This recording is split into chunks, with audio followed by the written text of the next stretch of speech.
வணக்கம் ஃப்ரெண்ட்ஸ், இது உங்கள் நாராயணசாமி. மீண்டும் உங்கள் ஆலோ பிஸ்னஸ் சேனலுக்காக. என்னடா இது நல்லா வரலையே, இது நாளாக இல்லை இத்தனை வருஷமாக வரலேன்னு பார்த்துருப்பீங்க. சில பல காரணங்களுக்காக. ஏன்னா இதுக்கு முன்னாடி எங்களுடைய வாடகையிலேருந்து பிஸ்னஸ் பண்ணிருந்தோம். இப்போ பை யுவர் ஸ்பேஸ் உங்களுடைய ஆதரவாலையும் பிஸ்னஸோடைய பாதையாலையும் நாங்கள் இப்போ நம்ம சொந்தமாக ஒரு குரூப் மாதிரி செஞ்சு அதை மேனுஃபேக்சர் பண்ணிருக்கோம். இந்த சமயத்தில் நான் நிறைய லேர்ன் பண்ணேன். அதெல்லாம் கொண்டு உங்ககிட்ட ஷேர் பண்ண போகிறேன். இதனால வரைக்கும் உங்ககிட்ட இந்த பிஸ்னஸ் எப்படி செய்யலாம், என்ன பண்ணலான்றதை பற்றி பேசிட்டு இருந்தேன். ஆனால் இப்போலாம் நம்ம பண்ணுற பிஸ்னஸ்லேயே டூஸ் அண்ட் டோன்ஸ் இருக்குங்க. இப்போ எல்லாமே ஆர்கானிக்னா ஆர்கானிக்லேயே போக ஆரம்பிக்கிறாங்க. சாப்பாடுனா நல்ல சாப்பாடு இருந்தாலும் எல்லாமே சாப்பிட ஆரம்பிக்கிறாங்க.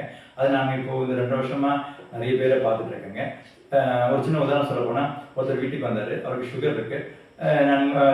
நாங்கள் அவருக்கு சர்வ் பண்ணும்போது நாங்கள் சுகராக சாப்பிடுங்க, நாட்டு சக்கரை சாப்பிட்றோங்க அப்படின்னு சொன்னாங்க. நாட்டு சக்கரைனாலும் அது சுகரை ஏற்றும் அப்படின்ற ஒரு சில பேருக்கு தெரிய மாட்டேங்குது.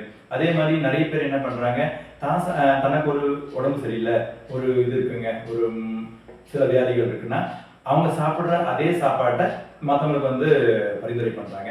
அது சரி கிடையாது. இப்போ எக்ஸாம்பிள், ஒருத்தருக்கு தலைவலி இருக்கலாம். அந்த தலைவலி அவங்களுக்கு சாதாரண தலைவலியாக இருக்கலாம், ஒரு ஸ்ட்ரெஸ்லையோ டென்ஷனோ தலைவலியாக இருக்கலாம். ஆனால் வேற ஒருத்தருக்கு வேறு சில காரணங்கள், உண்மையான பெரிய காரணங்களுக்காக தலைவலி வந்துருக்கலாம். ஆனால் அவங்ககிட்ட போயிட்டு இல்லை நீங்கள் மெட்டாசின் மாத்திரை போட்டு காஃபி சாப்பிடுங்க சரியாக போயிடும், தேர்ந்தெடுப்பு சொன்னால் சரியாக போகாதுங்க. அதே மாதிரி தான் இங்கே நிறைய பேர் என்ன பண்ணுறாங்க, அவங்களுக்கு இருக்கா இவங்களுடைய உடல்வாகவே தெரியல.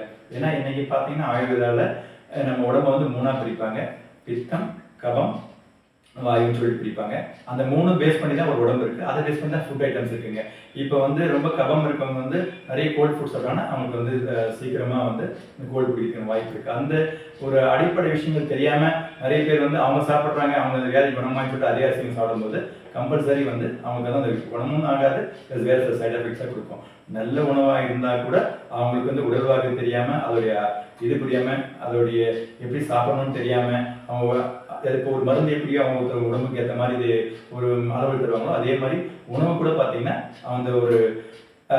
ஒருத்தருக்கு ஒரு உணவுனா அதே உணவு நம்மள எடுத்தோம்னா அந்த வியாதி குணமாக எடுத்துக்கிட்டாரு ஒவ்வொருத்துக்கு ஒரு மாற ஆரம்பிக்கும். ஃபார் எக்ஸாம்பிள் சொல்ல போனால், ஒரு கழுகு இருக்குங்க, ஒரு குருவி இருக்கு.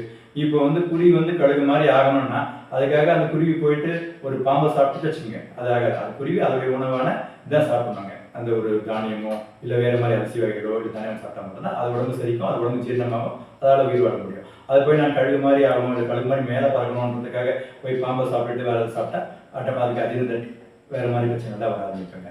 இன்னைக்கு மக்கள் ஃபுல்லாக அந்த பாதை தான் போயிட்டு இருக்காங்க. ஸோ அதை எப்படி பண்ணலாம், நான் இந்த 2 வருஷமாக கடந்து வந்த பாதைகளை நிறைய பிரச்சனைகள் ஆப்போசிட்ஸாக பார்க்குறேன். அதெல்லாம் என்னென்ன வேணுன்றதா இனி வரும் எபிசோட்ஸில் உங்கள்கிட்ட பேச போகிறேன். நன்றி.